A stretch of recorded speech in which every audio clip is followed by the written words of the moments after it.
As we've been reporting all afternoon and this evening, John McCain basically tried to hit the reset button on his campaign today, and not a moment too soon. But maybe not for the reason he says. You may recall that last week the economic crisis signaled the start of a bad, gaffe-filled, no-message, angry week for the McCain campaign. After the weekend, they showed how they intended to recover. On Monday, they launched their first TV ad trying to tie Barack Obama to Tony Rezko and the, quote, corrupt Chicago machine. Tuesday was the Wall Street Journal's turn to dredge up Obama's long-ago work with William Ayers. And today, ads are reportedly running in Michigan linking Senator Obama to Reverend Jeremiah Wright and to Kwame Kilpatrick, the disgraced ex-mayor of Detroit. The group's next ad, according to today's New York Times, will highlight Obama's support for a Kenyan politician. Franklin Raines, Reverend Wright, Kwame Kilpatrick, the Kenyan Prime Minister.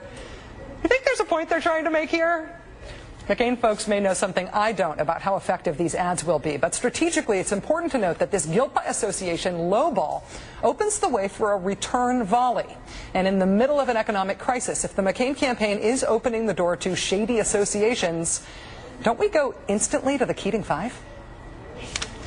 And now to Washington, D.C. and government. Hearings begin this week into what is already being called a major congressional scandal. It involves the $500 billion savings and loan bailout. It is about charges that 5 U.S. senators tried to protect one S&L owner who had contributed to their political campaigns. John McCain was one of those 5 U.S. senators. Now he calls the entire episode a, quote, very unhappy period in his life. When Chicago Mayor Richard Daley first heard the McCain-Rezko ad this week, he said, quote, when you start throwing mud, mud is going to start being thrown at you, and it's going to be sticking. So timing-wise, I think it is fair to say that John McCain's full stop to his presidential effort today comes as he found his campaign in perhaps quite a vulnerable place. Joining us now is Matt Welch, who is the editor-in-chief of the libertarian publication Reason Magazine. He's also the author of McCain, Myth of a Maverick. Matt, thanks very much for joining us. Thanks so much for having me. Tell us about the Keating Five. Who was Charles Keating, and what was his connection to John McCain?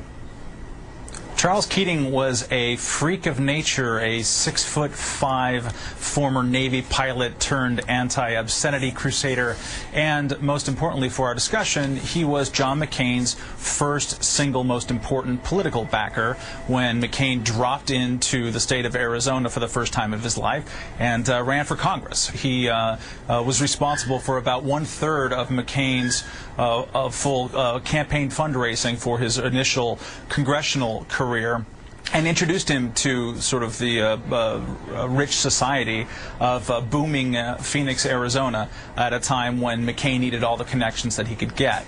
McCain ended up having quite a long and very close relationship with Keating, to the point of traveling to his resort in the Bahamas 9 or 10 times on Keating's private jet. Keating was the owner of American Continental Corporation, which owned Lincoln Savings, which was incidentally my first bank. And back in the 80s, there was a real estate boom. Sounds kind of familiar. There was a lot of new financial instruments that not everyone quite understood.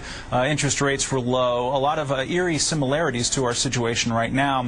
And when the worm turned, as all housing bubbles and other bubbles inevitably do, Lincoln Savings was the single biggest culprit of the entire episode. When it went belly up, it cost taxpayers $3 billion alone. Keating spent 5 years in the federal pen, and 20,000 pensioners lost their life savings.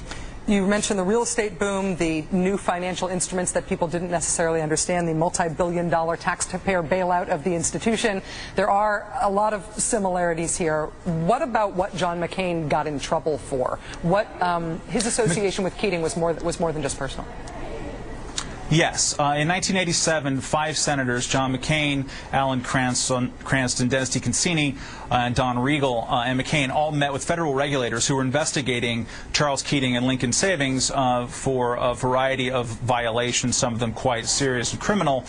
They met with regulators on 2 separate occasions saying basically, hey, can you hurry up your investigation? What's the status of it?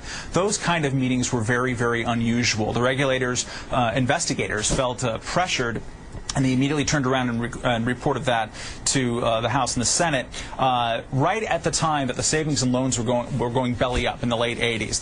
These meetings happened in 1987, but the savings and loans really became sort of a crisis in 88, 89. Right about that time, these stories percolated of these improper meetings, and so there was a super long Senate ethics investigation into those 5 senators to see whether or not they delayed the investigation into Lincoln savings and therefore delayed justice happening to the people who suffered under Keating's misrule.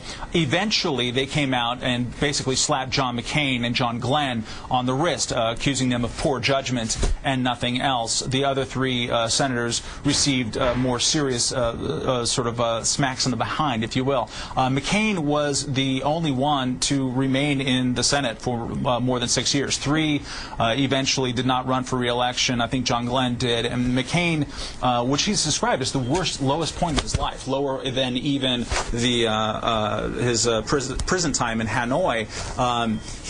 After that, he became a big reformer of the campaign finance system, which got him in trouble in the first place. Matt Welch, editor-in-chief of Reason Magazine. I have a feeling this topic is going to be getting you a lot more bookings in the future. We expect you'll be back to join us. Thanks for joining us. Thanks for having me.